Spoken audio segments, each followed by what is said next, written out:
지금 이 순간만큼은 하던 일을 멈추고 부처님 말씀에 집중해 보세요. 우리가 매일 아무렇지 않게 주고받는 말들, 그 안에 인연을 맺고 업장을 쌓으며 복을 짓는 씨앗이 들어 있습니다. 특히 부부 사이에서 오가는 말은 그 관계의 기초를 세우고 무너지게도 합니다. 불교에서는 말과 행동이 업을 만든다고 말합니다. 법구경에서는 입으로 한 말은 그 사람의 마음을 비추며 그 말이 결국 그의 업을 이룬다고 했습니다. 말이 단순한 소리가 아니라 업의 씨앗이라는 뜻입니다. 그렇다면 부부 사이에서는 어떤 말이 복을 짓고 어떤 말이 업장을 남길까요?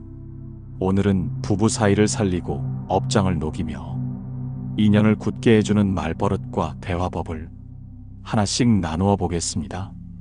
첫 번째 말버릇은 바로 고마워요 입니다.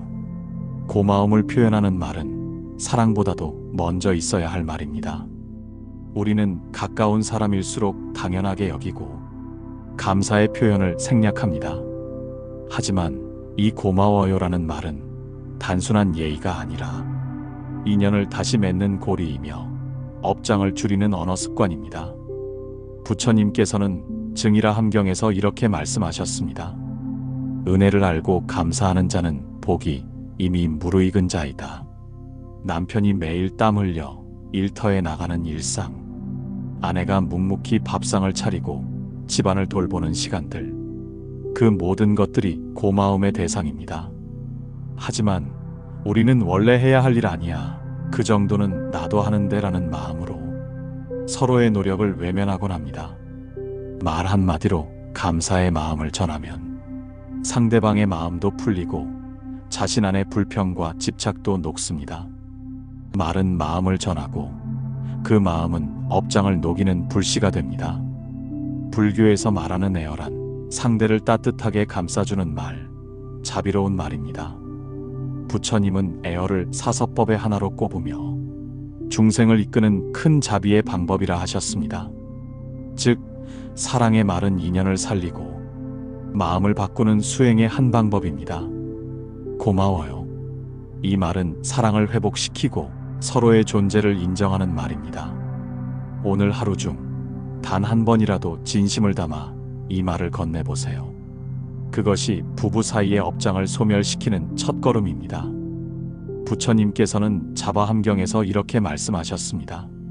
상대의 괴로움을 먼저 살펴주는 마음이 곧 자비이다. 부부 사이 매일 얼굴을 마주하지만 서로의 마음을 들여다보는 순간은 얼마나 될까요? 괜찮아? 이 짧은 한마디에는 아주 깊은 마음이 담겨 있습니다. 몸이 아플 때도, 일이 잘 안 풀릴 때도 아무 말 없이 누워있는 배우자를 향해 건네는 괜찮아? 는 상대의 마음을 살피는 자비의 언어입니다. 어느 날 한 제자가 부처님께 물었습니다. 세존이시여, 가까운 사람에게 자비를 어떻게 실천해야 합니까? 부처님께서는 미소 지으며 말씀하셨습니다. 그대는 상대의 괴로움을 들여다본 적이 있는가? 괴로움을 살피는 말은 아주 작고 짧다. 그러나 그 말은 곧 연민이며 자비이니라. 우리 삶 속에서도 배우자가 퇴근해 돌아왔을 때 무표정하거나 지쳐 보이는 날엔 무슨 말을 해야 할지 몰라 그냥 지나칠 때가 있지요. 그럴 때 괜찮아? 라는 말은 상대의 무너진 마음을 다정하게 일으킵니다. 이 말에는 나는 내 편이야, 내가 어떻게 지내는지 알고 싶어, 너를 보고 있어라는 따뜻한 관심이 담겨 있습니다. 부부란 인생의 바다를 함께 건너는 벗입니다. 서로 괴로움을 나누고 무거운 마음을 조금씩 덜어주며 같이 살아가는 존재입니다. 그 여정 속에서 우리가 매일 나눌 수 있는 최고의 말은 괜찮아? 라는 마음을 향한 질문입니다. 오늘 하루 이 말을 한번 실천해 보세요. 출근 전 배우자의 표정을 살피며 괜찮아? 라고 말하기. 다투고 나서도 먼저 괜찮아? 라고 물어보기. 아무 말 없이 앉아있는 상대에게 조용히 다가가 괜찮아? 라고 건네기.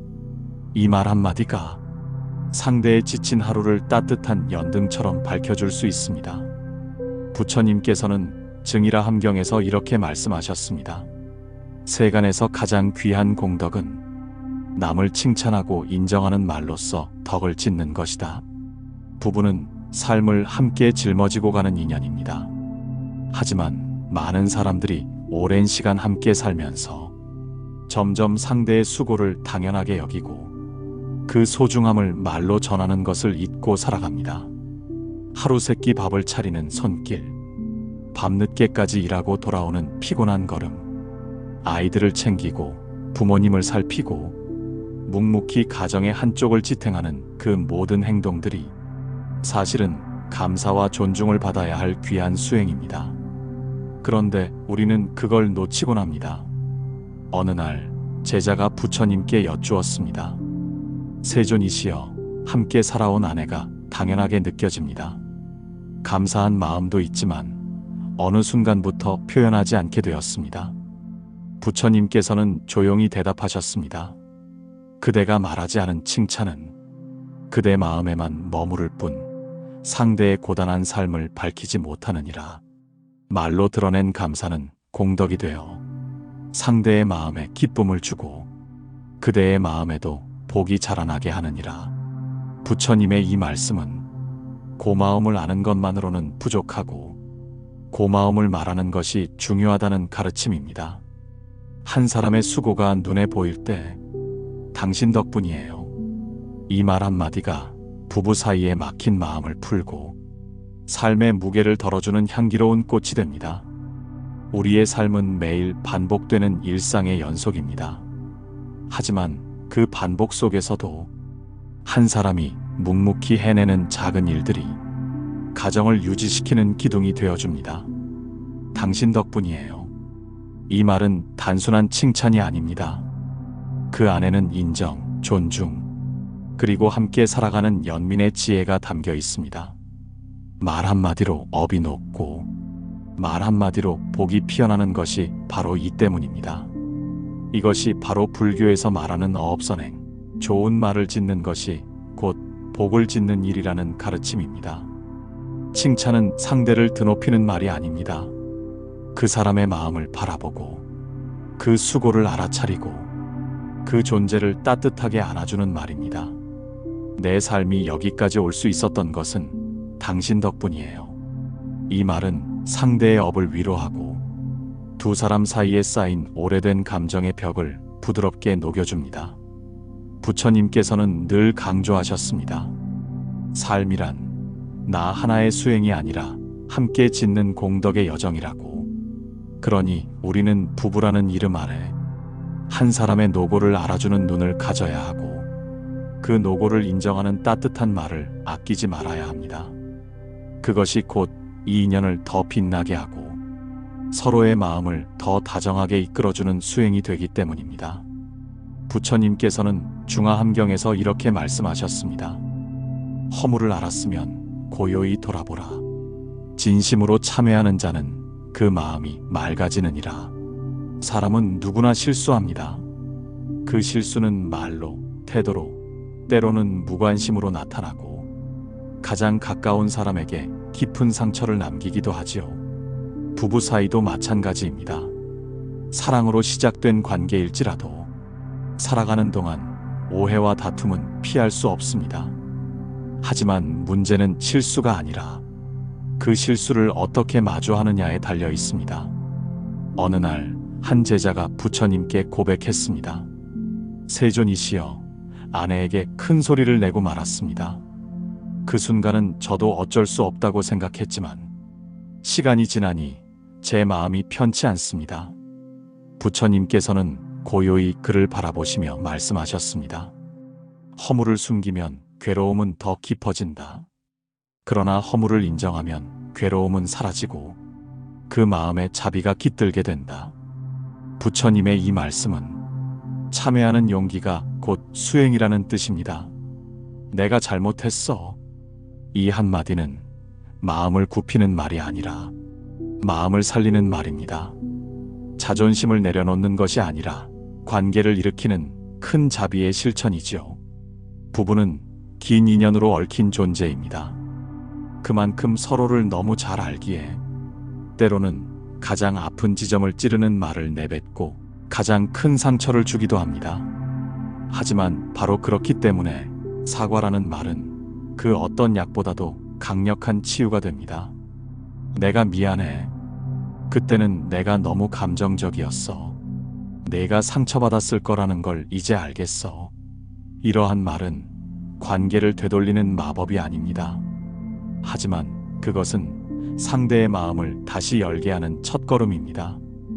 그 말 속에는 내가 내 마음을 돌아보았다는 참회가 있고 상대의 아픔을 헤아렸다는 연민이 있으며 함께 잘 지내고 싶다는 간절한 바람이 담겨 있습니다. 불교에서는 참회란 마음을 씻는 공덕이라 합니다. 그것은 죄의식이 아니라 자각의 과정이며 참된 깨달음으로 향하는 문입니다.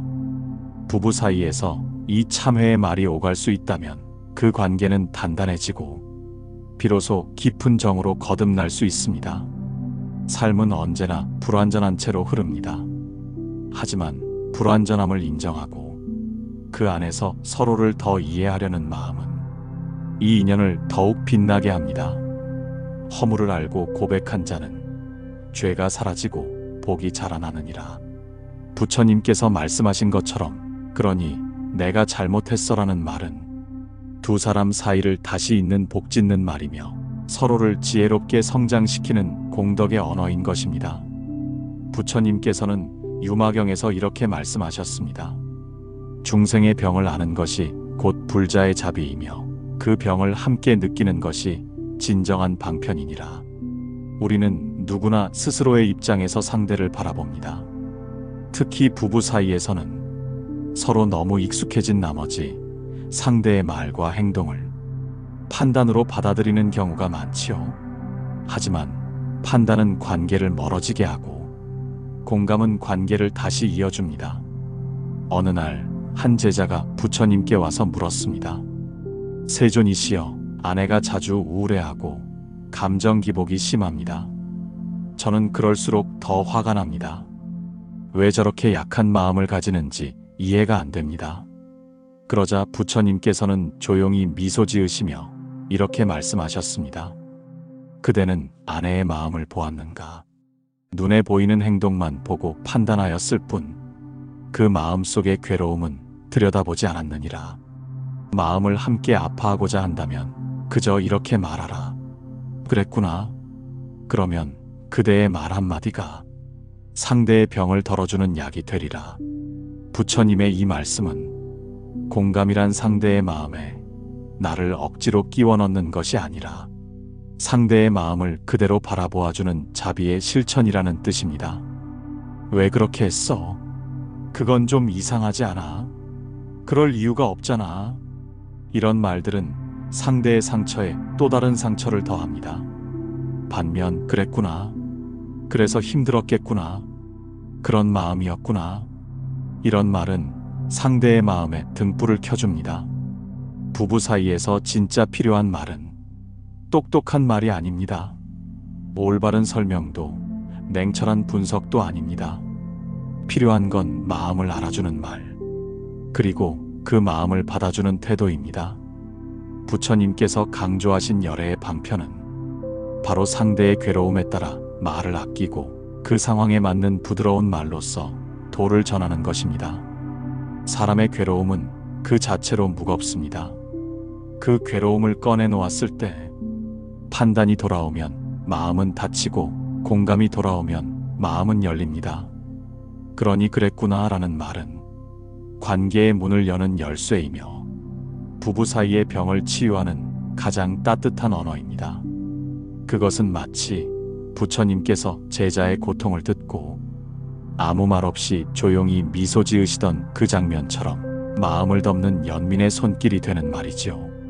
불교에서는 비, 즉 연민을 자비의 절반이라 말합니다.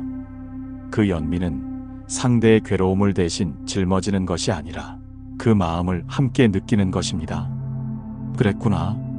이 말 한마디는 판단을 멈추는 자비이고 침묵 속에서 마음을 어루만지는 수행입니다. 부처님께서는 보살 영락경에서 이렇게 설하셨습니다. 인연이 깊은 자는 한 걸음 뒤처져도 함께 도에 이르나니 서로를 기다려주는 마음이 곧 보살행이라. 부부란 단지 한 가정을 이루는 계약 관계를 넘어 전생부터 이어져 온 깊은 어변의 만남입니다. 같은 시대에 같은 공간에서 서로의 이름을 불러주며 살아가는 일, 그 자체가 이미 드물고도 소중한 불가사의한 공덕이지요. 그러나 일상이 길어질수록 우리는 이 기적을 잊고 서로의 걸음이 어긋날 때마다 서운함을 품습니다. 1. 함께 가자는 말에 담긴 화합의 지혜. 불교에서 화합은 승가가 성립되는 첫 조건입니다. 승려들이 함께 수행하려면 서로를 존중하고 의견이 달라도 머물 자리 계율견해를 함께 지켜야 합니다. 부부 또한 작은 승가입니다. 하루의 리듬, 삶의 우선순위, 돈과 자녀 문제에 대한 생각이 달라도 궁극의 목적, 서로를 이롭게 하고 함께 깨어나는 길은 하나여야 하지요. 괜찮아, 함께 가자. 이 한마디는 화합을 선언하는 언어입니다. 경전에 이런 일화가 전해집니다. 어느 날 저녁 안 한다는 숲에서 길을 잃은 비구들을 기다리느라 자기 공양 시간을 놓쳤습니다. 다음 날 그 비구가 미안함에 고개 숙이자 안 한다는 미소 지으며 말했습니다. 형제여, 늦더라도 함께 가야 하지 않겠습니까? 나는 당신의 걸음이 되어드리고 싶을 뿐입니다. 이 사건을 들은 부처님께서는 칭찬하시며 덧붙이셨습니다. 타인을 기다리는 마음은 자비의 꽃이니라. 서둘러 도에 이르려는 자는 먼저 걸음을 늦추어야 한다. 부부관계에서도 때로는 한 사람이 앞서거나 뒤처집니다. 한쪽이 성장통을 겪을 때 다른 한쪽은 불안과 초조로 마음이 들끓지요. 그 순간 얼른 따라와가 아니라 괜찮아, 내가 내 속도에 맞출게라고 말할 때 두 사람의 길은 다시 하나가 됩니다. 불교적 관점에서 업은 개인적이면서도 상호적입니다. 공업 가정이라는 동일한 환경에서 얽혀 생기는 업, 별업 각자가 이전 살 습관 선택으로 지은 업, 함께 가자는 선언은 상대의 공업뿐 아니라 별업까지도 부분적으로 받아들이겠다는 결단입니다. 그것은 불의의 체험, 너와 내가 둘이 아니라는 깨달음을 일상에서 실현하는 행위이기도 합니다. 자기 의심과 상대 불신이 밀려올 때 우리는 업과 인과를 관찰하며 법에 대한 믿음으로 돌아가야 합니다. 그러면 다시 상대를 신뢰하고 자신을 다독여 함께 걸을 용기가 생깁니다. 연꽃은 가장 탁한 늪에서도 청정한 꽃을 피웁니다. 이는 진흙을 버려서가 아니라 진흙을 끌어안고 변형했기 때문입니다. 부부 사이의 갈등 지루함 후에 역시 진흙입니다. 거기서 도망치려 하면 꽃은 피지 못합니다. 대신 괜찮아, 함께 가자라고 중얼거리며 진흙 속에 발을 담그면 그 자리에서 연꽃이 피어납니다. 부처님께서는 육아사지론에서 말씀하셨습니다.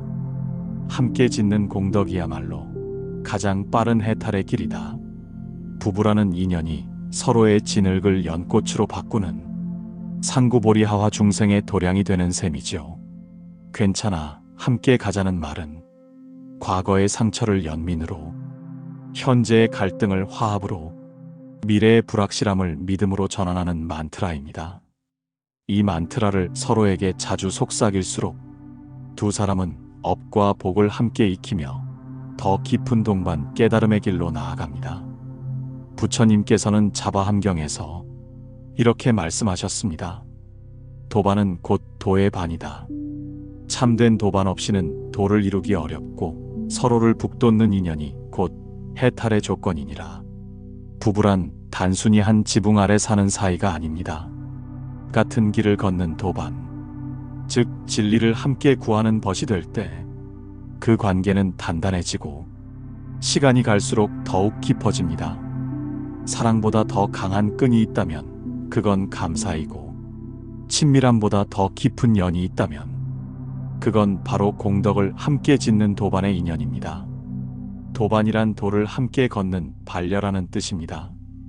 불교 수행에서 도반은 수행이 흔들릴 때 붙잡아주고 마음이 흐트러질 때 경책해주며 함께 정진하고 서로를 지켜보는 존재입니다. 부처님께서는 제자 아난다와의 대화에서 이렇게 말씀하셨습니다. 세존이시여, 도반이란 참으로 수행의 절반이옵니까? 이에 부처님께서 답하셨습니다. 아난다여, 도반은 수행의 절반이 아니라 전부이니라. 이처럼 도반은 단지 옆에 있는 이가 아닌 나를 함께 깨어나게 해주는 거울과 같은 존재입니다. 부부란 매일같이 얼굴을 마주하며 사소한 기쁨과 분노, 기대와 실망을 함께 겪는 사이입니다. 그래서 그 관계는 때로 가장 어려운 인연이기도 하고 가장 강력한 수행의 장이 되기도 합니다. 한 사람의 성장은 곁에 있는 사람의 응원과 인내 없이는 지속되기 어렵습니다. 그리고 한 사람의 마음이 어두워졌을 때 그 어둠을 함께 걸어주겠다는 의지가 없다면 함께 사는 삶은 메말라 버리기 쉽습니다. 그러므로 고마워, 넌 내 도반이야 라는 말은 그저 고마움을 표현하는 차원을 넘어서 너와 함께 나는 나의 마음을 닫고 있어라는 마음의 서약이기도 한 것입니다. 불교에서는 공덕을 짓는 방법으로 3가지를 말합니다. 신심으로 선행을 행함, 바른 말과 생각을 실천함, 타인의 고통을 함께 덜어주려는 마음을 품음. 이 셋은 혼자 실천할 수도 있지만 사실 가장 깊이 체득되는 것은 누군가와 함께 짓고 나눌 때입니다.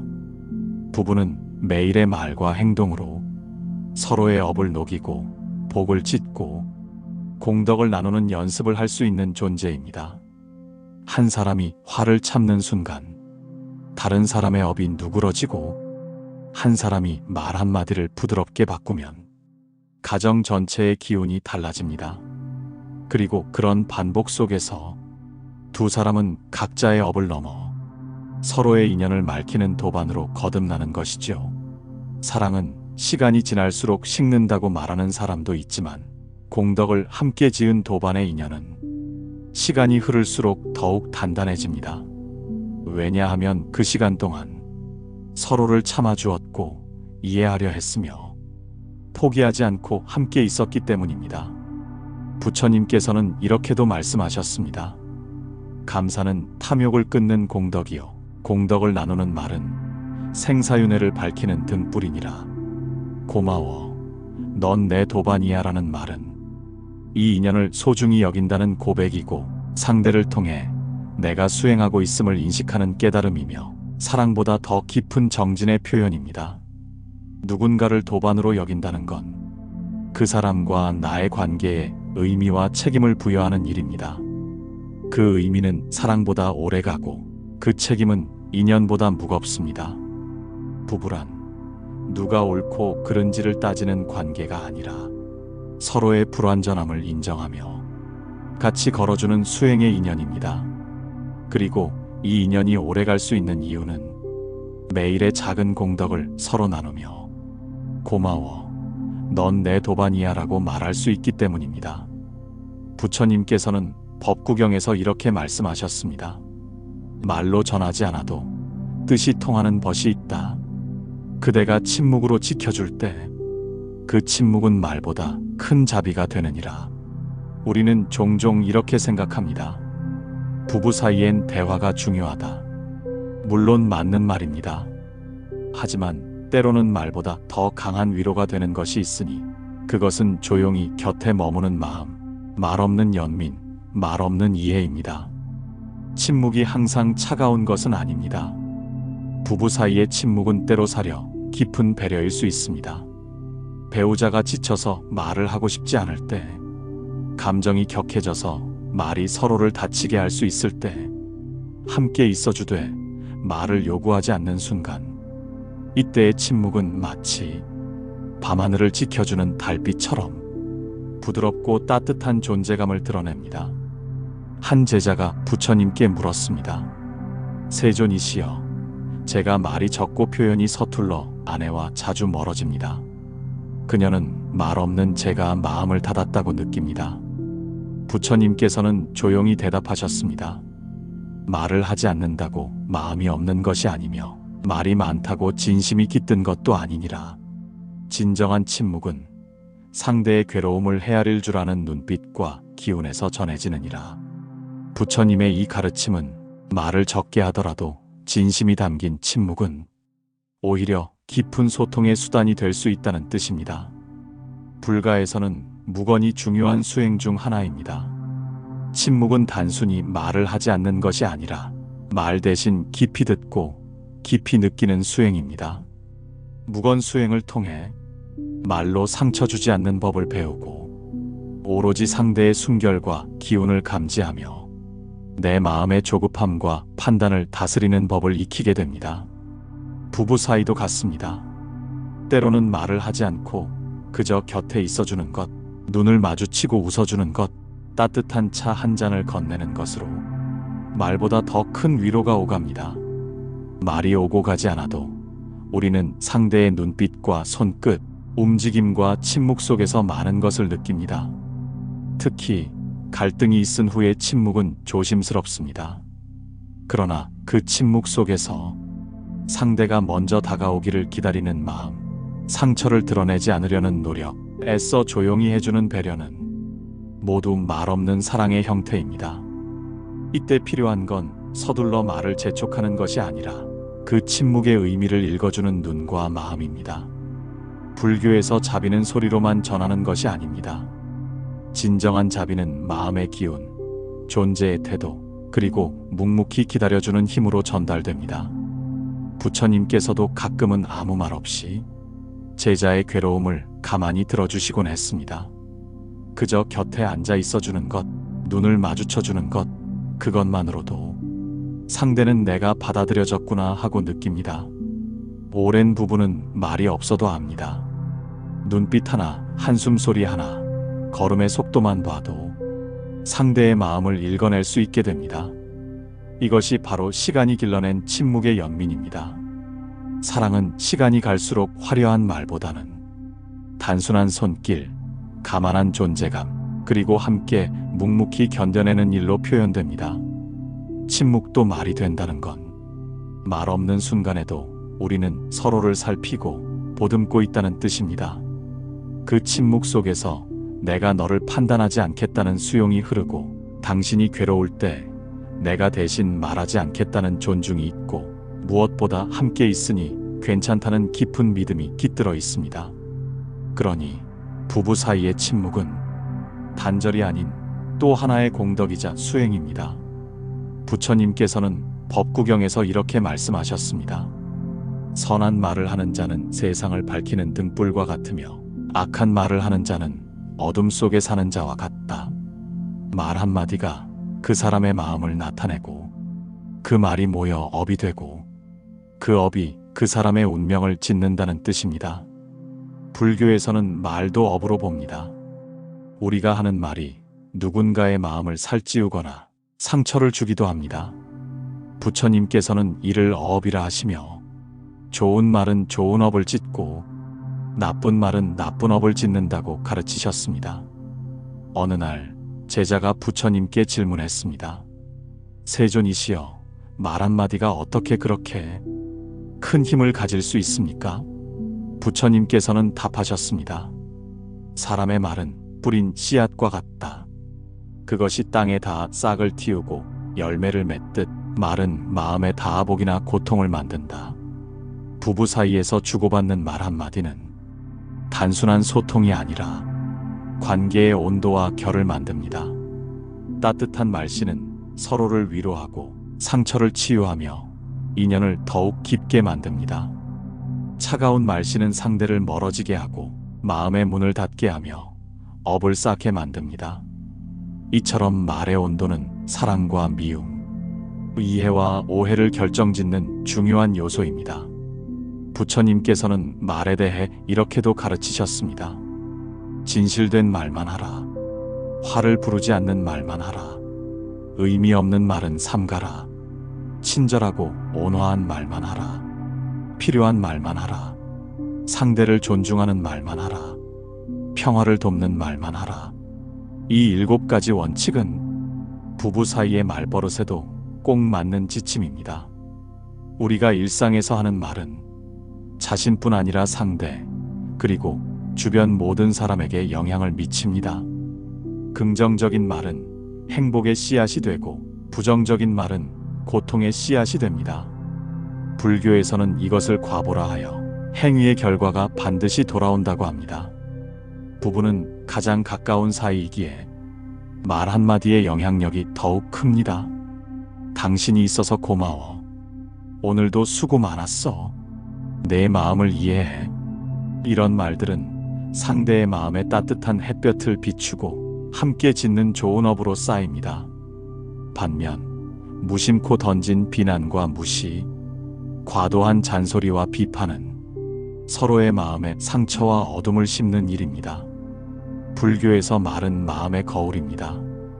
따라서 말씨를 따뜻하게 하는 근본은 마음의 온도를 높이는 것입니다.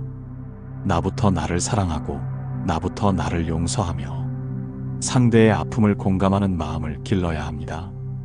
이 마음이 깃든 말은 자연스레 따뜻한 온도를 가지게 되며 상대를 살리고 관계를 아름답게 만듭니다.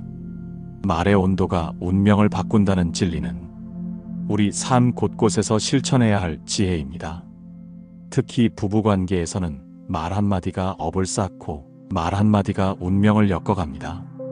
부처님의 가르침을 기억하며 오늘도 상대를 살리는 따뜻한 말을 선택하고 서로의 마음에 등불을 켜는 말씨를 짓기를 바랍니다.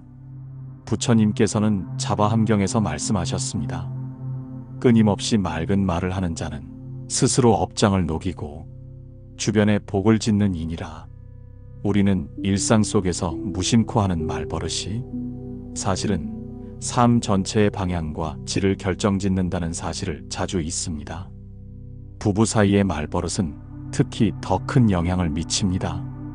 작은 다툼 속에서도 자주 쓰는 말, 아무 생각 없이 던지는 말 한마디가 관계를 상하게 하거나 반대로 살릴 수도 있습니다. 말버릇이 좋으면 서로의 마음이 편안해지고 서로의 업장이 녹아내리듯 관계가 부드럽고 따뜻해집니다. 부처님께서는 말에 대해 4가지 소리를 낸다고 하셨습니다. 상하는 말, 마음에서 나오는 생각을 담은 말, 징하는 말, 잘못을 바로잡고 경계하는 말, 권하는 말, 좋은 길로 이끄는 권고의 말, 설하는 말, 진리를 전하는 말. 이 4가지 말은 각각 바르게 사용되어야 하며 그 말버릇이 어떻게 형성되느냐에 따라 업장의 무게가 달라집니다. 우리 마음 속에는 종종 부정적인 생각들이 자리 잡습니다. 그 생각이 말로 표현될 때 상대방의 마음에 상처를 줄 수 있습니다. 부부 사이에서 흔히 하는 불평, 불만, 비난이 바로 그것입니다. 그러나 불교는 이를 부정적으로만 보지 않고 그 마음을 알아차리고 바르게 다스리라고 합니다. 내가 지금 어떤 마음으로 말하고 있는가? 이 말이 상대를 살릴까? 상하게 할까? 라는 질문을 습관화하면 자연스럽게 말버릇이 따뜻해지고 부드러워집니다. 잘못을 바로잡는 말도 필요합니다. 하지만 부드럽고 자비로운 말이어야 합니다. 부처님께서는 상대를 비난하는 말은 독과 같으니 삼가라고 가르치셨습니다. 징하는 말은 상대방을 무너뜨리는 것이 아니라 서로를 세우는 말이어야 하며 그 말버릇을 익히면 서로의 마음을 밝히는 등불이 됩니다. 좋은 길로 이끌고 진리를 전하는 말은 부부관계에서도 가장 귀한 말버릇입니다. 함께 해보자. 당신 마음을 이해하고 싶어. 우리 함께 노력하자. 이런 말은 두 사람의 마음을 이어주고 관계를 더욱 깊고 단단하게 만들어줍니다. 불교에서는 말버릇이 쌓여 업을 만들고 그 업이 다시 그 사람의 삶을 이끈다고 가르칩니다. 따라서 나쁜 말버릇은 업장을 키우지만 선한 말버릇은 업장을 녹이는 수행입니다. 부부가 서로에게 하는 말이 따뜻하고 자비로울 때 서로의 마음에 쌓인 어둠과 고통이 조금씩 사라지고 그 자리에 평화와 행복이 자리 잡게 됩니다.